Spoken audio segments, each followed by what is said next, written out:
நேரத்திற்கான தலைப்புச் செய்திகளை பார்க்கலாம். ஒரே நாளில் சவரனுக்கு 840 ரூபாய் உயர்ந்த தங்கம் விலை 71,360 ரூபாய் என்ற புதிய உச்சத்தில் விற்பனை.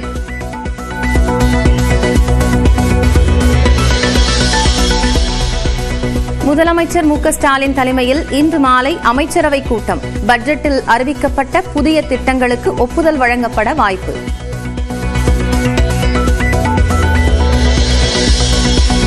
சட்டமன்ற தேர்தலில் அதிமுக பாஜக கூட்டணி வெற்றி பெற்றால் கூட்டணி அமைச்சரவையா? அமித்ஷாவின் முடிவே இறுதியானது என நியூஸ் 18 களம் நேர்காணலில் நயினார் நாகேந்திரன் பேட்டி. எங்களுடைய இலக்கு ஆட்சி அமைக்கணும், திமுக ஆட்சியை அப்புறப்படுத்தணும்.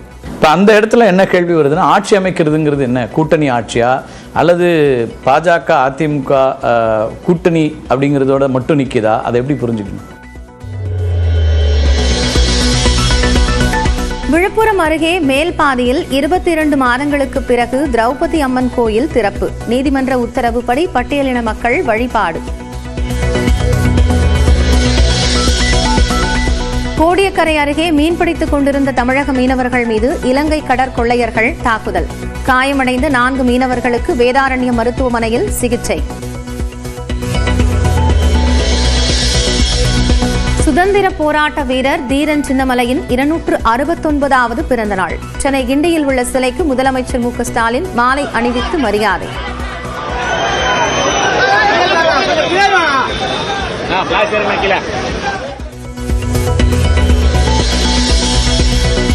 தமிழ்நாட்டின் ஒரு சில பகுதிகளில் இன்று மிதமான மழைக்கு வாய்ப்பு.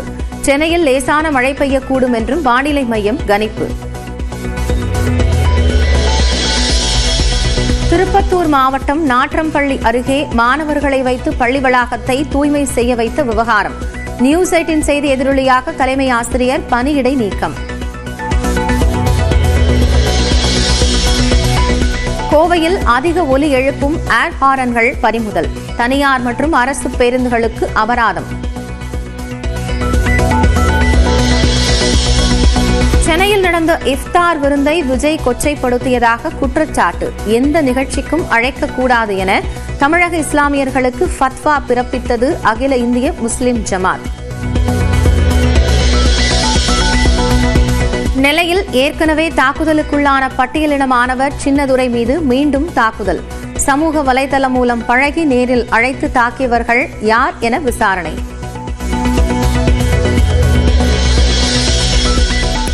வரதட்சணையாக நெல்லையின் பிரபல அல்வா கடையான இருட்டுக்கடையை கேட்பதாக பெண் புகார்.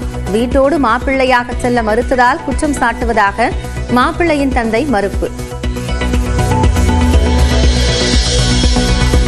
தமிழ்நாட்டில் தர்பூசணி பழங்களில் ரசாயனம் கலக்கப்படவில்லை என உயர்நீதிமன்றத்தில் அரசு விளக்கம்.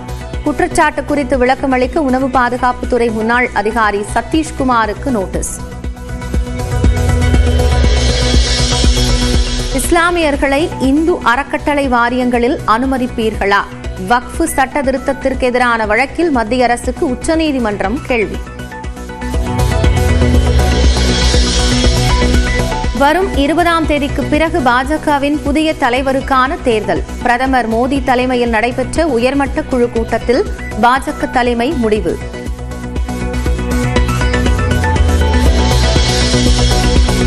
காங்கோ நாட்டில் படகு தீப்பிடித்து பயங்கர விபத்து. 50க்கும் மேற்பட்டோர் உயிரிழந்த நிலையில் காணாமல் போனவர்களை தேடும் பணி தீவிரம்.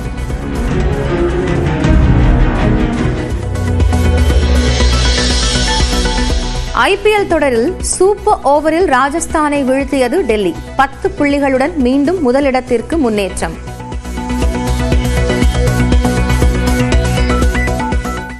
செங்கல்பட்டு மாவட்டம் சிறுசேரி சிப்காட்டில் சிஃபி நிறுவனத்தின் தரவு மையத்தை முதலமைச்சர் மு.க.ஸ்டாலின் திறந்து வைக்கிறார். அதனை நேரலையில் பார்க்கலாம்.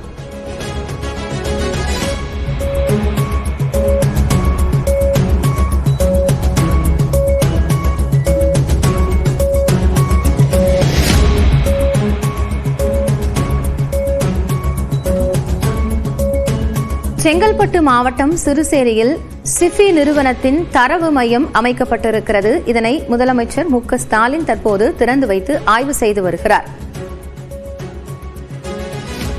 இது குறித்த கூடுதல் விவரங்களோடு செய்தியாளர் அபினேஷ் இணைந்திருக்கிறார். அவரோட பேசலாம். அபினேஷ், விவரங்கள் என்ன? முதலமைச்சர் மு.க. ஸ்டாலின் இன்று செங்கல்பட்டு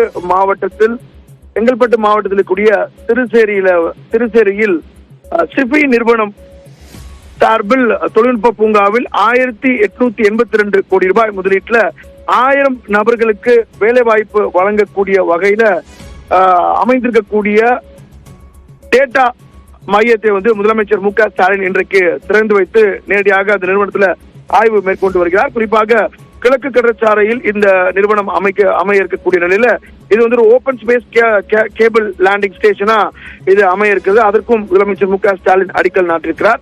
குறிப்பாக இந்த செங்கல்பட்டு மாவட்டம் சிறுசேரியில சிஃபி நிறுவனம் சார்பில் சிப்காட் சிறுசேரி தொழில்நுட்ப பூங்காவில் 1882 கோடி ரூபாய் முதலீட்டுல 1000 நபர்களுக்கு நேரடியாக வேலை வாய்ப்பு அளிக்கக்கூடிய வகையில அதே இந்த மையம் என்பது அமைய இருக்குது. டேட்டா சென்டர் சொல்லக்கூடிய தரவு மையத்தை முதலமைச்சர் மு.க. ஸ்டாலின் திறந்து வைத்திருக்கிறார். நேரடியாக அந்த நிறுவனத்தினுடைய உயர் அதிகாரிகளோடு முதலமைச்சர் இந்த நிறுவனம் தொடர்பான ஆய்வு மேற்கொண்டு வரக்கூடிய அந்த காட்சிகளையும் பார்க்கிறோம். முதலமைச்சர் மு.க. ஸ்டாலினோடு தொழில்துறை அமைச்சர் டி.ஆர்.பி. ராஜா, அதே போல தமிழ்நாடு அரசினுடைய தொழில்துறை செயலாளர் அருண்ராய் உள்ளிட்ட அரசு அதிகாரிகள் இங்க இருக்கிறாங்க. குறிப்பாக இது சிறுசேரியில ஏற்கனவே பல்வேறு தகவல் தொழில்நுட்ப பூங்காக்கள் செயல்பட்டு வரக்கூடிய நிலையில இந்த டேட்டா சென்டர் அப்படிங்கிறது ஒரு முக்கியமான ஒன்றா இருக்குது.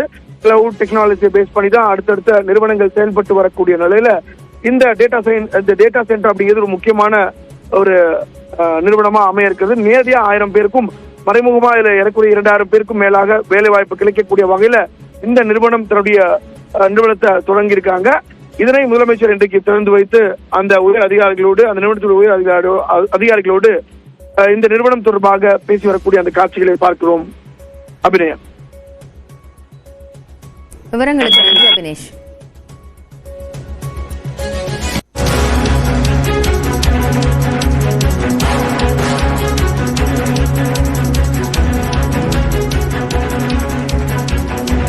அண்மை செய்தியை பார்க்கிறோம். நெல்லையில் மாணவனை தாக்கியவர்கள் குறித்த சிசிடிவி காட்சியை வைத்து போலீசார் தற்போது வழக்கு பதிவு செய்து விசாரணை மேற்கொண்டு வருகிறார்கள். அவர்கள் யார் என்பது குறித்து அந்த காட்சிகளை வைத்து தேடி வருகிறார்கள். கூடுதல் விவரங்களோடு நெல்லை செய்தியாளர் சிவமணி இணைகிறார். அவரோடு பேசலாம். சிவமணி, இப்போ இந்த வழக்கினுடைய விவரம் என்ன? திருநெல்வேலி மாவட்டம் நாங்குநேரியைச் சேர்ந்த மாணவன் சின்னத்துரை 2 ஆண்டுகளுக்கு முன்பு 12ஆம் வகுப்பு படிக்கும் போது ஜாதிய வன்கொடுமை காரணமாக வீடு புகுந்து தாக்கப்பட்டான். அவனது சகோதரி இருவரும் வெட்டப்பட்டார்கள். 6 மாத கால சிகிச்சைக்கு பிறகு மீண்டும் 12ஆம் வகுப்பு தேர்வு எழுதியவன் தற்போது திருநெல்வேலி பாளையங்கோட்டையில் உள்ள ஒரு அரசு உதவி பெறும் கல்லூரியில 1ஆம் ஆண்டு படித்து வருகிறான். நாங்குநேரியில் இருந்தால் அவருக்கு பாதுகாப்பு இல்லை என்ற அடிப்படையில திருநெல்வேலியில அவர்களுக்கு அடுக்குமாடி குடியிருப்பு அரசின் சார்பில் ஒதுக்கப்பட்டது. இந்த நிலையில ஆன்லைன் செயலி மூலமாக அழைத்த 4 பேர் கொண்ட கும்பல் அவனை நேற்றைக்கு மாவட்ட ஆட்சியர் அலுவலகம் அருகே இருக்கக்கூடிய ஒரு பகுதிக்கு அழைத்து அங்கே அவன் மீது தாக்குதல் நடத்தியிருக்கிறது. அவனுடைய செல்போனை பறித்து சென்றிருக்கிறார்கள். இது தொடர்பாக பாளையங்கோட்டை போலீசார் வழக்கு பதிவு செய்து, அதாவது 309B என்ற எண்ணின் அடிப்படையில வழக்கு பதிவு செய்து 4 பேர் கொண்ட கும்பலை 2 தனிப்படைகள் அமைத்து தேடி வருகிறார்கள். மாணவனுக்கு திருநெல்வேலி அரசு மருத்துவக் கல்லூரி மருத்துவமனையில சிகிச்சை அளிக்கப்பட்ட நிலையில தற்போது அவர் வீடு திரும்பி இருக்கிறார்.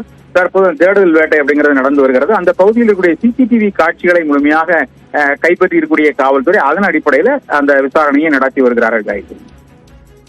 நன்றி சிவமணி, விவரங்களுக்காக.